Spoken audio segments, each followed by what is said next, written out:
Assalamualaikum. Selamat datang di channel Doyan Ngoceh Henry Candy. Cerita ini mengisahkan tentang seorang ibu, sebut aja Bu Ratna, seorang pedagang makanan di pasar tradisional. Meskipun awalnya usahanya berjalan biasa saja, Bu Ratna sangat terobsesi dengan kekayaan dan ingin cepat kaya. Dalam upaya meningkatkan omset, ia mendengar tentang penglaris, yaitu praktek mistis yang bisa membuat dagangan laris manis melalui bantuan makhluk halus. Dengan serakah, Bu Ratna mendatangi seorang dukun terkenal di desanya yang menyediakan jasa penglaris. Dukun tersebut memperingatkan bahwa ada konsekuensi besar dan syarat yang harus dipenuhi, yaitu setiap hari harus memberikan sesajen khusus dan memotong sedikit darah dari jari kelingkingnya sebagai tanda ikatan dengan makhluk gaib yang akan membantunya. Bu Ratna setuju tanpa ragu. Tak lama setelah itu, dagangan Ibu Ratna langsung laris manis. Namun, di balik kesuksesannya tersebut, ada hal-hal aneh yang mulai terjadi. Pelanggannya tampak aneh, seakan-akan mereka berada dalam trans saat membeli.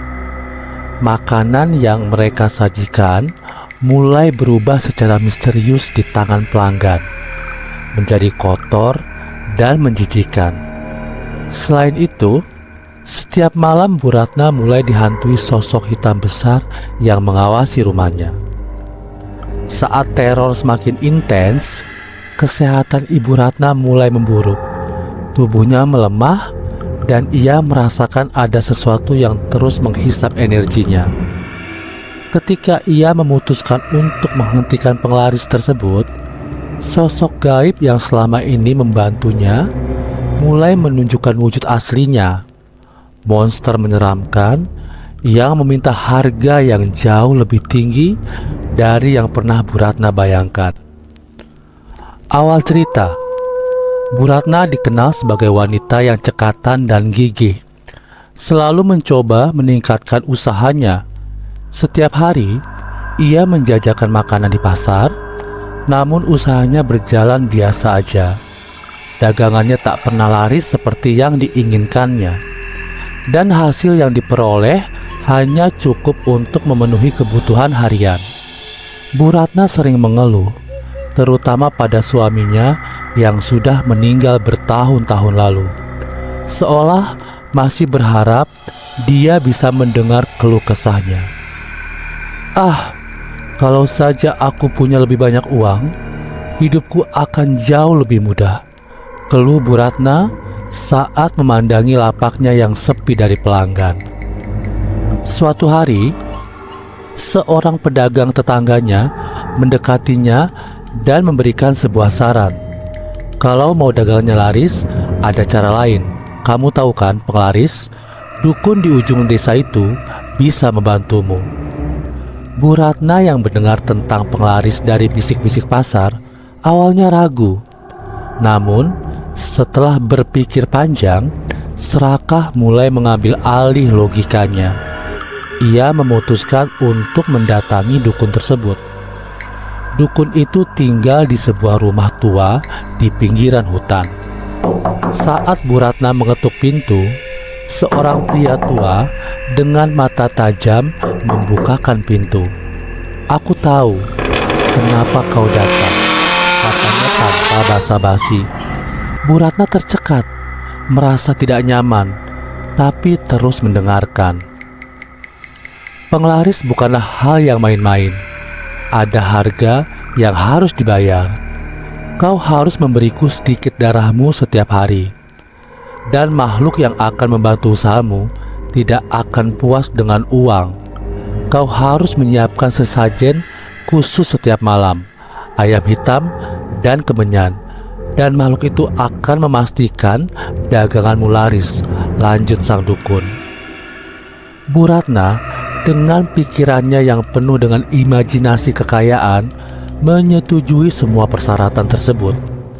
Dukun itu mengeluarkan sebilah pisau kecil dan memotong sedikit jari kelingkingnya untuk menandai awal perjanjiannya dengan makhluk gaib. Saat itu, sesuatu yang aneh mulai terjadi di lapak Bu Ratna. Dagangannya selalu laku habis setiap hari. Pelanggan datang berbondong-bondong, seakan tidak bisa menahan diri untuk membeli apapun yang Bu Ratna jual. Dalam beberapa minggu, keuntungan Bu Ratna melonjak drastis. Rumahnya mulai dihiasi barang-barang mewah dan ia mulai hidup dengan nyaman. Namun ada sesuatu yang tidak beres. Pelanggannya selalu terlihat aneh. Mata mereka kosong, wajah mereka tanpa ekspresi, dan mereka jarang berbicara. Setiap kali Bu Ratna melayani mereka, ia merasakan hawa dingin yang merayap di punggungnya. Makanan yang ia jual mulai berubah misterius setelah sampai di tangan pelanggan. Beberapa pelanggan mengeluh bahwa makanan tersebut terasa aneh. Bahkan ada yang menemukan benda-benda tak lazim seperti rambut atau serpihan tulang kecil di dalamnya. Pada malam hari, teror mulai menguasai hidup Bu Ratna. Ia sering mendengar suara langkah kaki berat di sekitar rumahnya. Meski tak ada siapapun di luar, bayangan besar dan gelap sering terlihat melintas di sudut matanya. Namun, saat ia mencoba fokus, bayangan itu menghilang. Pada suatu malam, saat ia sedang tidur, ia terbangun mendapati sosok hitam besar duduk di ujung tempat tidurnya, mengawasi dengan tatapan yang dingin dan kosong. Nafasnya berat, dan setiap malam bayangan itu semakin mendekat. Kesehatan Bu Ratna mulai menurun. Tubuhnya terasa lemah setiap hari, dan ia mulai kehilangan berat badan dengan cepat meskipun makan dengan lahap. Rasa lelah yang tak bisa dijelaskan selalu menghantuinya, seakan-akan ada sesuatu yang terus-menerus menghisap energinya. Suatu saat ia sudah tak tahan lagi, Bu Ratna mendatangi dukun itu untuk memutuskan perjanjiannya. Namun, dukun itu tertawa keras. "Kau ingin lepas dari perjanjian ini. Kau telah memanggil makhluk itu. Sekarang, ia ingin bayaran yang lebih besar," katanya sambil menatap Bu Ratna dengan tatapan tajam. Malam itu, saat Bu Ratna tidur, makhluk yang selama ini membayangi mimpinya muncul dengan wujud aslinya. Wajahnya menakutkan, dengan gigi tajam dan tubuh besar berbulu hitam. "Kau telah menikmati kekayaanmu. Sekarang, giliranku untuk mengambil bagianku," kata makhluk itu dengan suara parau. Dengan cepat, makhluk itu mendekat dan meraih Bu Ratna. Tubuhnya terangkat dari tempat tidur, dan meski Bu Ratna berteriak dan memohon, tak ada yang bisa menolongnya. Esok paginya, tetangga menemukan Bu Ratna terbaring kaku di tempat tidurnya dengan tubuh pucat dan mata terbuka lebar penuh ketakutan. Dagangannya memang laris, tapi harga yang harus dibayar sangat mahal. Sesuatu yang lebih mengerikan dari kematian kini menghuni rumah Bu Ratna. Dan cerita tentang seorang ibu serakah yang mendatangkan makhluk gaib demi kekayaan pun tersebar di desa tersebut. Sebagai peringatan bagi siapa saja yang berani bermain-main dengan hal-hal yang tidak seharusnya. Setelah kematian Bu Ratna yang misterius, penduduk desa mulai membicarakan nasibnya. Mereka berbisik tentang rumor bahwa kematiannya berkaitan dengan perjanjian gelap yang ia buat. Namun, tidak ada yang berani berbicara terlalu keras, takut akan sesuatu yang mungkin masih menghantui pasar dan rumah Ibu Ratna. Rumah tua Bu Ratna di pinggir pasar kini terlihat sunyi. tetapi tak pernah benar-benar kosong. Setiap malam, tetangga mendengar suara-suara aneh seperti suara langkah kaki berat di dalam rumah atau desahan pelan yang merayap dari dalam. Beberapa anak-anak yang lewat mengaku melihat sosok gelap berdiri di jendela, mengawasi dengan mata yang bercahaya merah dari kegelapan. Mereka mengatakan bahwa rumah itu tidak lagi dihuni oleh manusia, melainkan oleh sesuatu yang lain, sesuatu yang haus akan lebih banyak korban. Namun, di balik semua kengerian yang menyebar, ada seseorang yang tidak takut, Siti, anak angkat Bu Ratna yang sudah lama tinggal di luar desa. Mendengar kabar kematian ibunya, meski tidak pernah terlalu dekat dengan ibunya, karena ibu angkatnya itu sering memperlakukannya dengan dingin, Siti merasa bahwa ada sesuatu yang harus ia selidiki. Ia ingin tahu apa yang sebenarnya terjadi. Malam setelah Siti tiba di desa, ia memutuskan untuk memasuki rumah tua itu.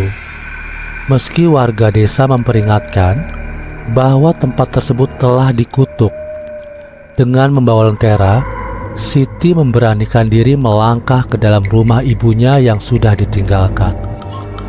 Pintu depan berderit ketika ia membukanya, dan udara di dalam terasa begitu berat, seakan-akan ada sesuatu yang menekan dadanya.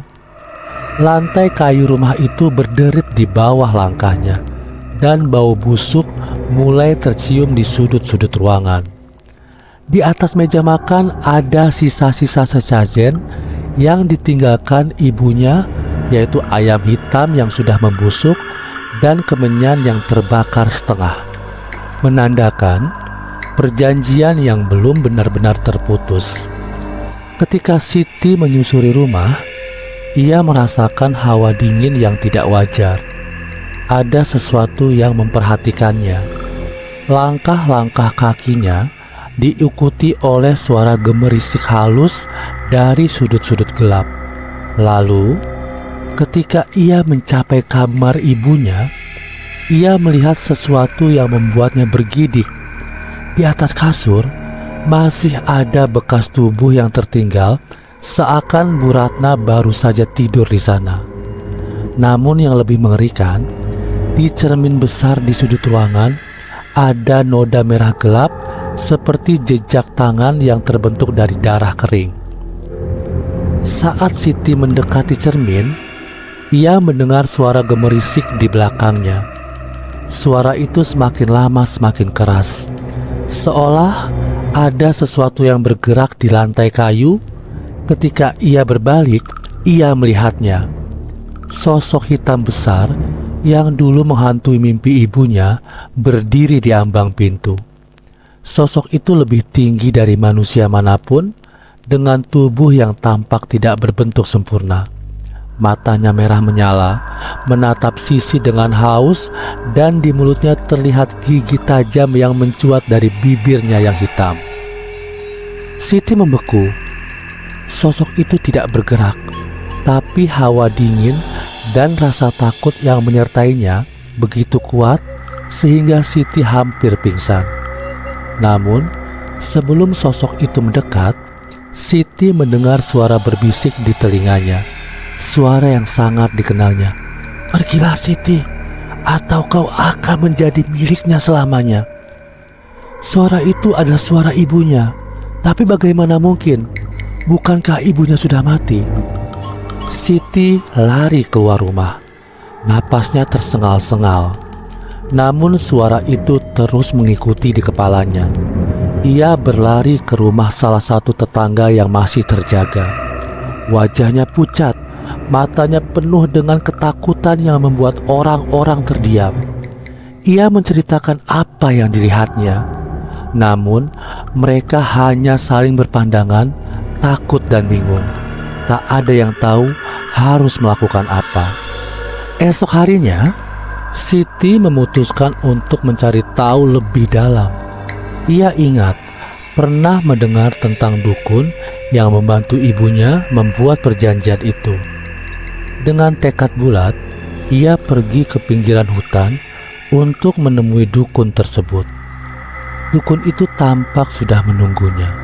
Wajahnya tampak tua dan rapuh, tapi matanya tetap tajam seperti pisau, penuh dengan rahasia kegelapan.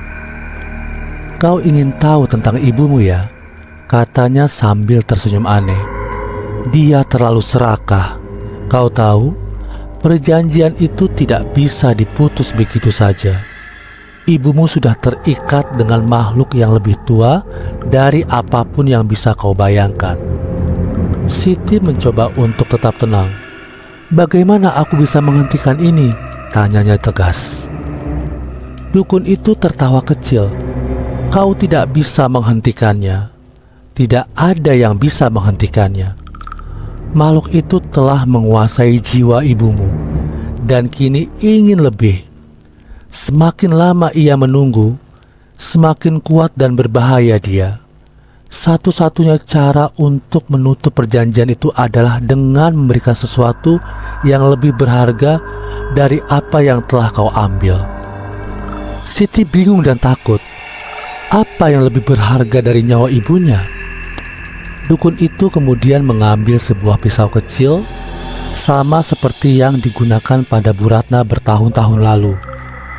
"Jika kau benar-benar ingin mengakhiri ini, kau harus menyerahkan sesuatu yang lebih penting dari hidupmu, jiwa keturunan Bu Ratna berikutnya." Siti tersentak. Ia menyadari bahwa makhluk itu ingin dirinya. Dialah yang menjadi harga berikutnya. Malam itu, Siti kembali ke rumah Bu Ratna, penuh dengan ketakutan tapi juga kemarahan. Ia tidak mau menyerahkan hidupnya begitu saja. Tapi ia juga tahu bahwa tidak ada jalan keluar mudah. Saat ia masuk ke dalam rumah untuk kedua kalinya, suasana rumah terasa lebih berat. Lampu-lampu lentera berkelap-kelip, seolah dipermainkan oleh angin tak terlihat. Di sudut ruangan, ia mendengar suara napas berat yang familiar. Makhluk itu sudah menunggunya. Siti tahu bahwa makhluk itu kuat, namun ia juga tahu bahwa perjanjian ini dapat dihentikan jika ia berani melawannya.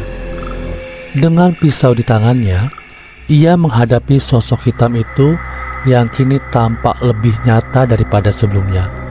Pertarungan antara keduanya terjadi dalam gelap. Makhluk itu bergerak dengan kecepatan dan kekuatan yang tak terbayangkan, sementara Siti harus melawan rasa takut yang mencekiknya. Di saat-saat terakhir, ketika sosok itu hampir meraih Siti, suara Bu Ratna kembali terdengar. Kali ini lebih jelas. "Maafkan aku terlalu serakah. Aku tak ingin kau menjadi korban berikutnya." Suara itu seakan membawa energi baru bagi Siti. Dengan kekuatan terakhirnya, ia menusukkan pisau ke tubuh makhluk itu. Jeritan yang keluar dari makhluk tersebut terdengar seperti campuran suara manusia dan binatang. Sangat menyakitkan. Rumah itu berguncang hebat, seakan tanah di bawahnya retak. Makhluk itu lenyap dalam kabut hitam, meninggalkan Siti yang terengah-engah di lantai. Namun, meski makhluk itu telah lenyap, rumah dan desa masih dihantui oleh bayangan kegelapan yang tak pernah benar-benar hilang. Siti terbaring di lantai rumah ibunya. Napasnya berat, tubuhnya lemah, namun pikirannya penuh dengan kekhawatiran yang semakin mencekam. Meskipun makhluk itu sudah lenyap, Siti merasakan bahwa teror ini belum berakhir. Ia mencoba bangkit, namun lututnya gemetar. Ada perasaan bahwa sesuatu yang lebih mengerikan sedang mengintainya dari balik kegelapan. Malam itu tidak biasa. Angin yang biasanya hanya semilir, sekarang menjadi seperti bisikan keras. menerbangkan suara-suara aneh di sekitar rumah. Lentera di luar berkelap-kelip, seakan menari dalam irama bayangan yang melintas dengan cepat. Suasana desa pun tidak sepi seperti biasanya. Ada sesuatu yang bergerak di dalam bayangan malam. Namun, tak seorang pun yang berani melihatnya langsung. Siti teringat kata-kata dukun. Kau harus menyerahkan sesuatu yang lebih berharga dari apa yang telah diambil. Namun, ia tidak tahu apa maksud sebenarnya. Ia tidak punya apapun selain dirinya sendiri. Apakah hidupnya yang diminta oleh makhluk itu? Atau ada sesuatu yang lebih gelap lagi yang masih tersembunyi? Siti memutuskan untuk menghabiskan malam itu di rumah ibunya. Meski ia tahu itu sangat berbahaya. Saat tengah malam tiba, ia terjaga oleh suara samar yang terdengar dari dalam rumah. Awalnya hanya seperti bunyi retakan kecil di dinding, tapi lambat laun suara itu semakin jelas, seperti seseorang yang berjalan pelan di lantai kayu yang berderit. Jantung Siti berdebar kencang. Ia mengangkat lentera di sampingnya dan dengan hati-hati melangkah menuju ruang tamu. Setiap langkahnya terdengar sangat keras di telinganya.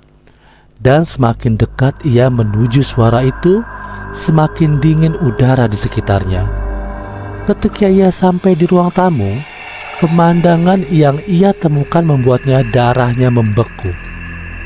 Di tengah ruangan, ada meja makan besar, tempat Bu Ratna dulu biasanya menyiapkan sesajen.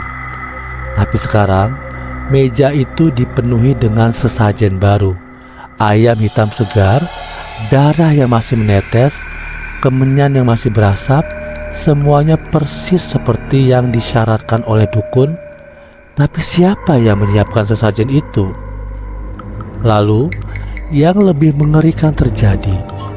Di balik meja, sosok samar mulai muncul. Perlahan-lahan menembus bayangan. Sosok itu lebih menyerupai ibunya, namun wajahnya memudar dan tubuhnya tampak seperti bayangan yang bergerak-gerak. Itu adalah ibuku, tapi dalam bentuk yang sangat berbeda. Ibu, suara Siti pecah dalam ketakutan. Sosok itu tidak menjawab, hanya menatap dengan mata kosong yang dipenuhi kegelapan. Bibirnya bergerak-gerak seolah ingin berbicara, tapi tak ada suara yang keluar. Tiba-tiba, mulut sosok ibunya terbuka sangat lebar, lebih lebar dari yang seharusnya, menampakkan deretan gigi yang hitam dan tajam. Dari mulutnya keluar suara yang serak dan tidak wajar. Kau tidak bisa menghentikan ini, Siti.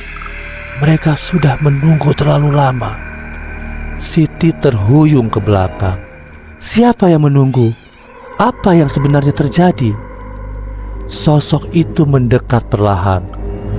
Dengan gerakan menyerupai manusia, tapi tidak sepenuhnya hidup. Kau pikir dengan mengalahkan makhluk itu, semua akan berakhir? Itu hanya permulaan. Kegelapan ini jauh lebih dalam dari yang kau kira. Saat sosok itu berbicara, rumah itu mulai bergetar. Lantainya bergerak, dinding-dinding kayu bergetar, seolah ada kekuatan besar yang sedang terbangun dari bawah tanah. Siti mencoba lari, namun langkahnya terasa berat, seakan ada sesuatu yang menahannya. Di sudut ruangan, bayangan-bayangan mulai bergerak. Mereka membentuk sosok-sosok yang lebih besar, lebih gelap, dan lebih menakutkan. Siti akhirnya berhasil berlari keluar dari rumah. Di luar, udara malam terasa dingin menggigit. Ia mendapati bahwa seluruh desa sepertinya sedang terperangkap dalam suatu yang aneh. Jalanan kosong, tapi ada suara bisikan yang terdengar dari segala arah. Seakan-akan desa itu sendiri hidup dan berbicara. mata Siti melirik ke arah pasar yang biasanya ramai pada pagi hari, dan ia melihat bahwa lapak ibunya sudah berubah. Tempat itu tampak sepi, tapi ada sesuatu yang aneh. Tenda pasar bergerak-gerak, meski angin yang bertiup tidak cukup kuat untuk membuatnya bergoyang. Dengan rasa penasaran yang tak tertahankan, Siti mendekati pasar. Saat ia semakin dekat, tenda-tenda pasar terlihat semakin suram. Warna kain yang dulunya cerah kini berubah menjadi kusam dan gelap. Saat ia sampai di depan lapak ibunya, hawa dingin yang tajam merayap ke punggungnya. Di sana, di tengah lapak, ada sesosok bayangan lain, makhluk yang hitam yang mirip dengan yang dikalahkannya di rumah. Tapi yang ini jauh lebih besar, dengan mata yang menyala merah dan tangan yang berbalut kabut tebal. Siti ingin lari, tapi sesuatu membuatnya tetap berdiri di tempat. Makhluk itu menatapnya dengan tatapan penuh kebencian dan lapar. Dari mulutnya yang menganga, terdengar suara bergemuruh. Perjanjian ini belum berakhir. Kau hanya menggantikan ibumu, Siti. Sekarang kau milikku. Seketika Siti tersadar, dukun itu tidak pernah benar-benar membantunya memutuskan perjanjian. Ia hanyalah bagian dari skenario yang lebih besar. Ibunya mungkin sudah mati, tapi roh ibunya masih terikat pada perjanjian itu. Dan sekarang Siti sebagai darah daging ibunya menjadi bagian dari rantai kutukan yang lebih besar. Siti ingat sesuatu yang pernah dikatakan dukun itu, sebuah petunjuk yang samar tapi penting. Dukun itu pernah menyebut tentang pengorbanan yang lebih besar. Mungkinkah satu-satunya cara untuk benar-benar menghentikan kutukan ini adalah dengan menghancurkan sumbernya? Sesajen yang dulu ditinggalkan ibunya mungkin memanggil makhluk itu, tapi bagaimana cara memutusnya? Dengan ketakutan yang terus menghantuinya, Siti kembali ke rumah ibunya untuk mencari petunjuk yang lebih lanjut. Ketika ia sampai di sana, ruangan itu dipenuhi dengan aroma kemenyan dan darah yang begitu pekat. Di sudut ruangan, ia melihat sebuah buku usang yang tertutup debu, tersembunyi di balik meja yang terbalik. Buku itu tampak seperti kitab kuno yang sudah lama tidak pernah dibuka. Siti membuka halaman-halaman buku itu. Matanya membelalak melihat gambar-gambar aneh yang menggambarkan sosok-sosok gaib dan makhluk yang serupa dengan yang menghantuinya. Di satu halaman, ia menemukan sesuatu yang penting, cara untuk memutus perjanjian itu. Hanya ada satu cara untuk menghentikan kutukan ini. Semua sesajen, semua perjanjian, dan segala yang pernah digunakan untuk berinteraksi dengan makhluk itu harus dihancurkan dalam api suci.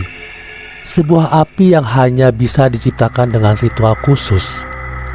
Namun, ada satu peringatan terakhir yang tertulis di akhir buku itu. Jika ritual ini gagal, makhluk itu akan menuntut nyawa setiap orang yang terlibat, dan mereka akan menjadi bagian dari kegelapan selamanya. Siti tidak punya pilihan lain. Dengan segala keberanian yang tersisa, ia menyiapkan ritual itu.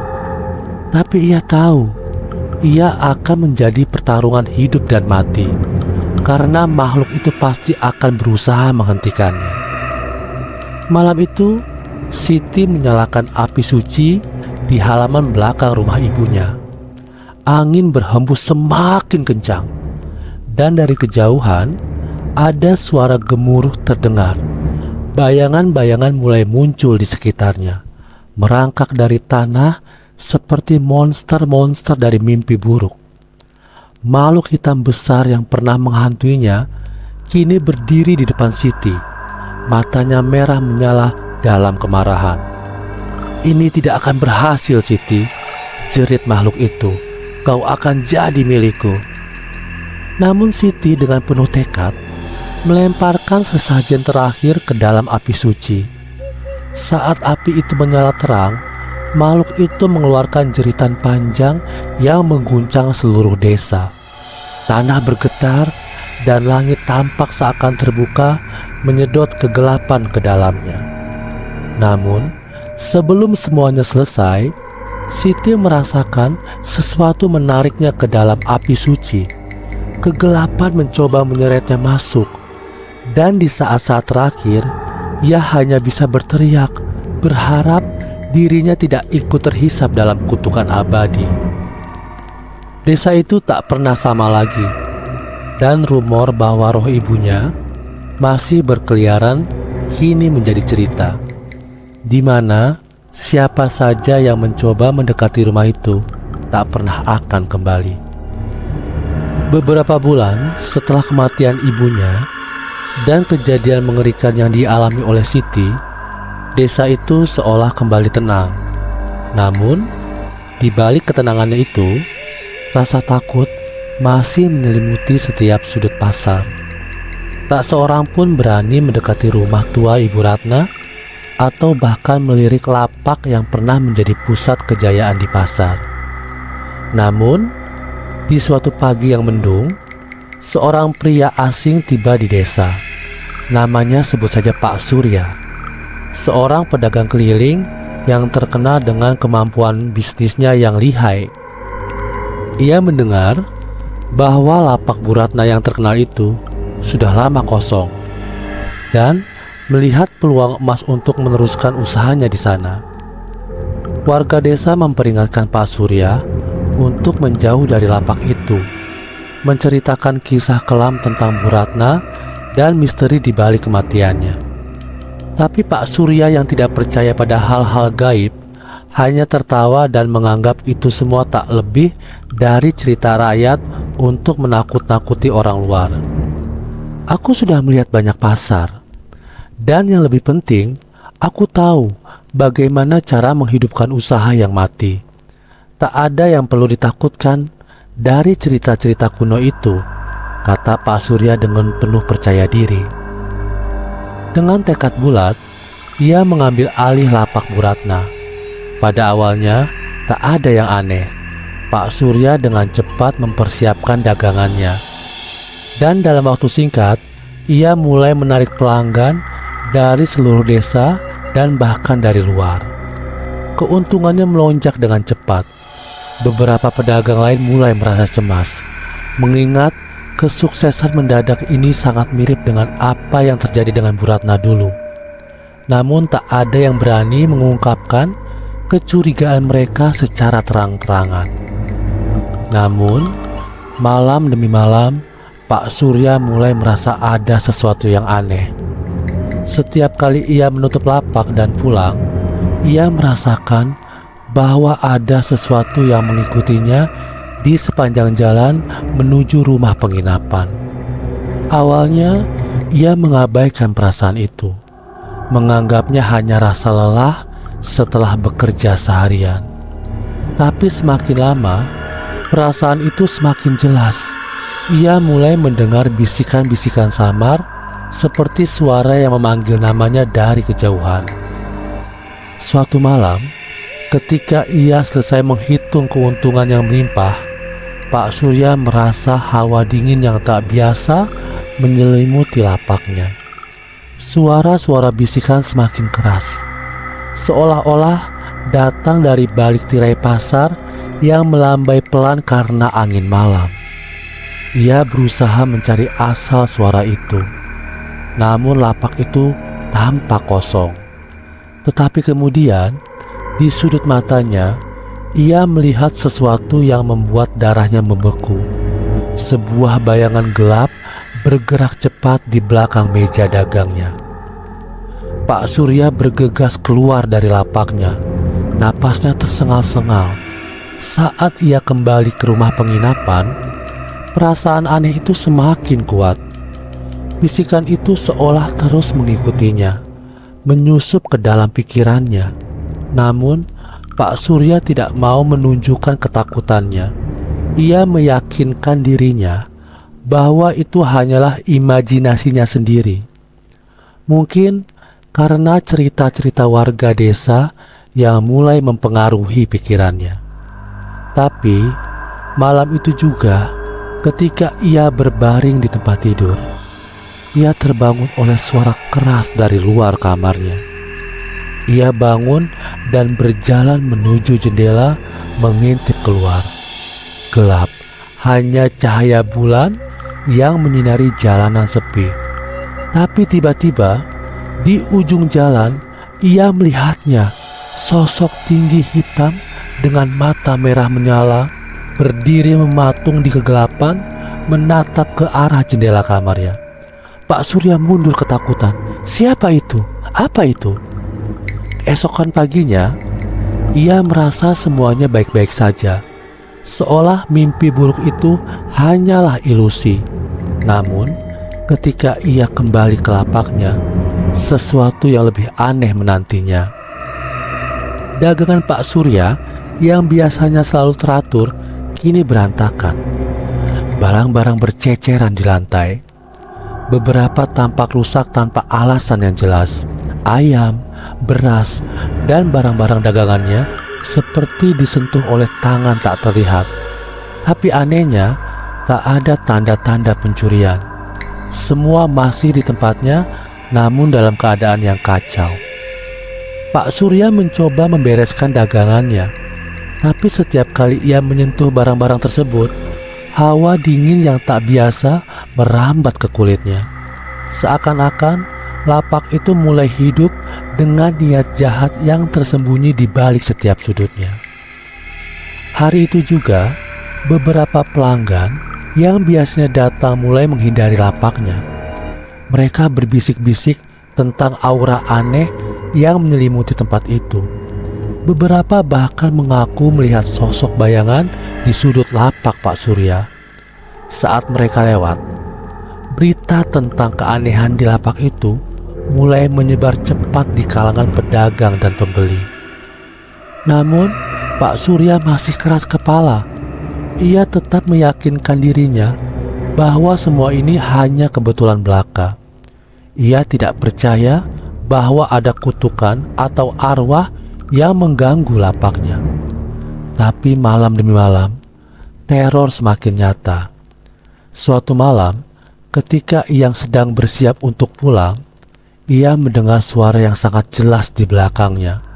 Sebuah bisikan rendah, serak, yang memanggil namanya dengan nada memaksa.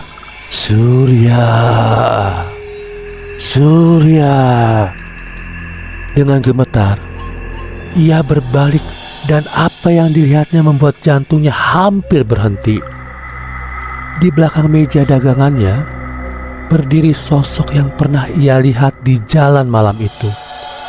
Makhluk hitam tinggi dengan mata merah menyala, mengawasinya tanpa berkedip, dan di samping makhluk itu, sosok lain mulai terbentuk, wajah yang pucat dengan mata kosong dan tubuh yang seperti bayangan. Itu adalah Bu Ratna. Pak Surya terjatuh ke belakang, tak mampu berkata-kata. Makhluk itu melangkah maju, semakin mendekat, sementara bayangan Bu Ratna hanya berdiri di belakangnya, namun penuh dengan kehadiran jahat. Usaha ini milikku. Suara makhluk itu bergema di kepalanya, namun bibirnya tidak bergerak. Kau tidak pernah bisa mengambilnya dariku. Pak Surya berteriak ketakutan, melarikan diri keluar lapak, meninggalkan semuanya di belakang. Ia berlari menuju rumah dukun yang pernah dikunjungi oleh Bu Ratna, berharap mendapatkan jawaban. Namun, ketika ia tiba, dukun itu sudah tidak ada. Hanya ada sebuah catatan singkat yang tertinggal di meja kayu. Perjanjian itu tidak pernah bisa diputus. Jika kau mencoba merebut apa yang bukan hakmu, maka kau akan membayarnya dengan jiwa. Usaha itu sudah terikat, dan sekarang kau telah menjadi bagian dari rantai kutukan itu. Pak Surya yang dulu begitu percaya diri, menjadi bayang-bayang dirinya yang dulu, Ketakutan menghantui setiap langkahnya. Lapaknya yang dulu ramai kini ditinggalkan oleh semua pelanggan. Tidak ada yang berani mendekat, bahkan di siang hari sekalipun. Seminggu kemudian, tubuh Pak Surya ditemukan dalam lapak itu. Wajahnya dipenuhi dengan ketakutan yang tak terbayangkan. Tidak ada tanda-tanda kekerasan, namun mulutnya terbuka lebar seakan ia melihat sesuatu yang begitu mengerikan sebelum napas terakhirnya. Warga desa hanya bisa menggelengkan kepala, menganggap kematian Pak Surya sebagai peringatan lain dari kutukan yang tidak bisa dihentikan. Dan sejak saat itu, lapak Bu Ratna atau siapapun yang berani mencoba meneruskan usahanya menjadi tempat yang tak tersentuh. Sebuah monumen dari keserakahan yang memanggil kegelapan yang tak pernah terpuaskan. Banyak orang yang mendengar cerita tentang kutukan itu, namun tidak semua mempercayainya. Tapi satu hal yang pasti, tak ada seorang pun yang mencoba meneruskan usaha Bu Ratna lagi. Lapak itu kini dibiarkan kosong, terbenam dalam bayangan malam yang kelam, seolah menunggu korban berikutnya yang cukup bodoh untuk mencoba merebutnya. Oke, terima kasih sudah menonton ya. Jangan lupa subscribe ya, agar saya lebih semangat lagi dalam menyajikan konten cerita horor dan misteri lainnya. Wassalamualaikum warahmatullahi wabarakatuh.